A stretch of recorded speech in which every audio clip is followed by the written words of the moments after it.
Hi, I'm Ashley Gatewood, the Communications and Marketing Director at CFRE International, and today I am joined by Carrie-Ann Goodfellow. She's been a CFRE since 2020, actually became one right before the pandemic. And today we're going to talk with her for a few minutes about the CFRE and the benefit it's had. So Carrie-Ann is coming with us today from Toronto. So great to see you, Carrie. Nice to see you too. Thanks for having me. All right, so the first topic we have here is why do you think it is important for fundraising professionals to have a credential?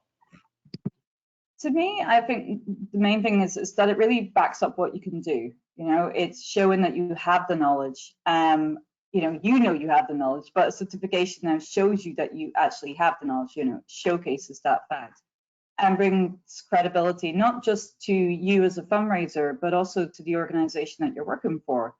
And I also think it's really great for career growth. I see so many job descriptions that are out there now that say they either require fundraisers to have a CFRE or they desired, especially in the, as the further up you go in your career, you're going to see that more and more. And I also think it's really great for continued learning. So, for example, for myself, I hadn't had the opportunity to work on a capital campaign. I still haven't. I'm looking forward to that when it happens. But I had limited knowledge on that piece, obviously, having never worked on it. So for the studying for the CFRE I did during my preparations, I increased my knowledge of that area, as well as refreshing my knowledge on other areas as well that I, was very comfortable with, but it was great to have more experience in. So I really think the whole experience of going for the CFRE has made me a better fundraiser. That's awesome to hear. That's awesome to hear. And I know it's just been 3 short years in a sense, and they've been kind of wild ride years. But what impact has holding the CFRE had on your career? I mean, it was such a weird experience when I got my CFRE because of the timing of it. I mean, I literally got mine in February, and then everything kind of went upside down, February of 2020.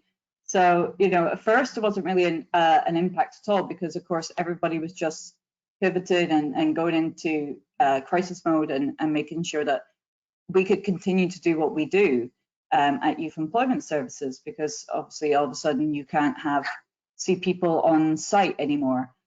But then as things start to settle down again after about a year or so, and my organization was able to start looking at, okay, well, we had to hunker down for a little while, but now we can look at growing a little bit more again.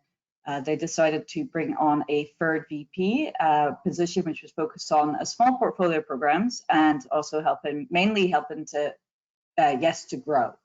And I went for that position. It was very much out of my comfort zone doing that.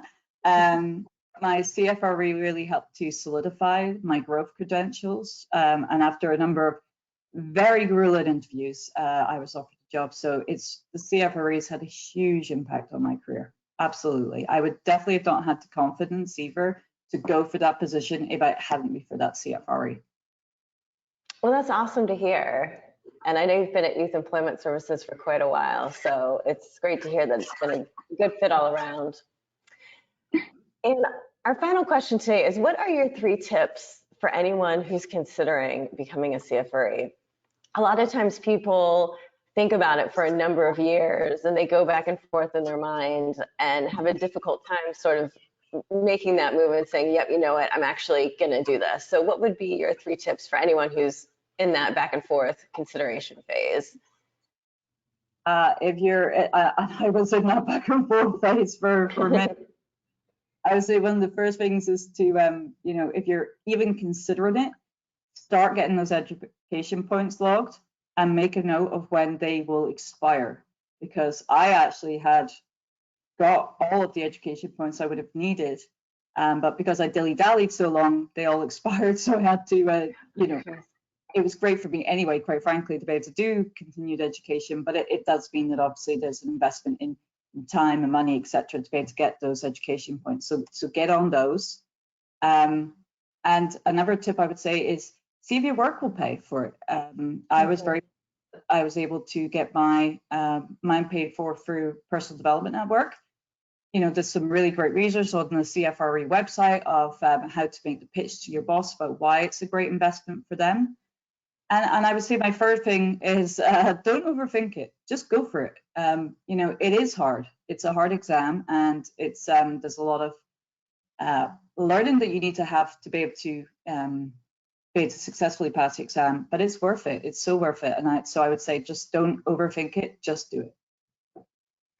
Well, that's good advice all around, especially the overthinking it part, because I think people talk themselves into it, then out of it.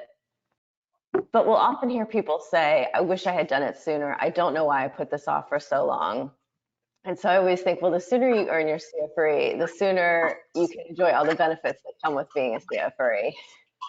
Absolutely. And, I always say I have to give credit to my best friend, Justine Katz, who's another, I should say Justine Silverstein. I got told off last time for not using the married name. By her husband. That at the end of the day, it's she got her CFRE, and she really kept pushing me to do it, and so I'm forever grateful to her for giving me the kick I needed to get on it. Excellent. Well, thanks so much for talking with me today. It's been great, and I will be in touch, and we'll talk again soon. That sounds wonderful. Thank you so much, Ashley.